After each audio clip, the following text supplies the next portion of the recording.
นจบม.ปลายพอม.6ผ่านกายน้องบอกอายว่าสิเฮียนต่อม.7ปีนี้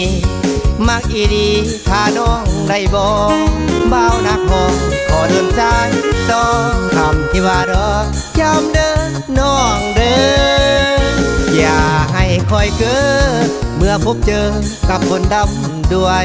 เบาหนักห้องคนขี่รังหวยอย่ารอคนสวยตามคำเสนอปีนี้ปีหน้าให้สัญญายังคาอยู่เด้อสาวม.7อายหักเสมอแม่นแท้บ่เหอคำว่าให้ดอกเรียนจบแล้วน้องอายสิมาขอปีหน้าบ่มีหยังค่าขอเพียงว่าอย่าเปลี่ยนใจก็พอสิตัวนักห้องให้คอยน้องได้ปีสันบ่หรือมีแล้วบ่น้องคืนต่อให้คืนพ่อแน่เด้อก่อนคำเบาของน้องกองในหูตลอดเวลาเบาหนักห้องหักน้องเท่าฟ้าแม่นไผมาว่าบ่สนใจนำขึ้นเหนือลงใต้ใจอยากเมื่อหาแต่คนงามสาวม.7อย่าตัวอายซ้ำมีคนมาถามว่ามีแฟนแล้ว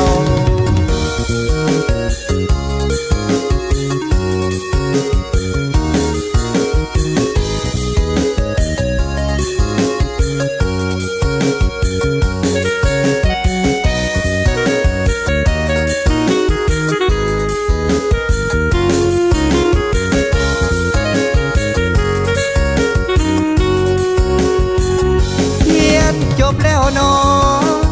อายสิมาขอปีหน้าบ่มีหยังค่าขอเพียงว่าอย่าเปลี่ยนใจก็พอสิตัวนักห้อง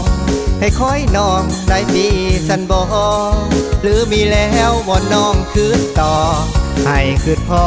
แน่เด้อก่อนคำเบาของน้องกองในหูตลอดเวลาเบาหนักห้องหากน้องเท่าฟ้าแม่นไผมาว่าบ่สนใจนำขึ้นเหนือลงใต้ใจอยากเมื่อหาแต่คนงามสาวม.7อย่าตัวอายซ้ำมีคนมาถามว่ามีแฟนแล้ว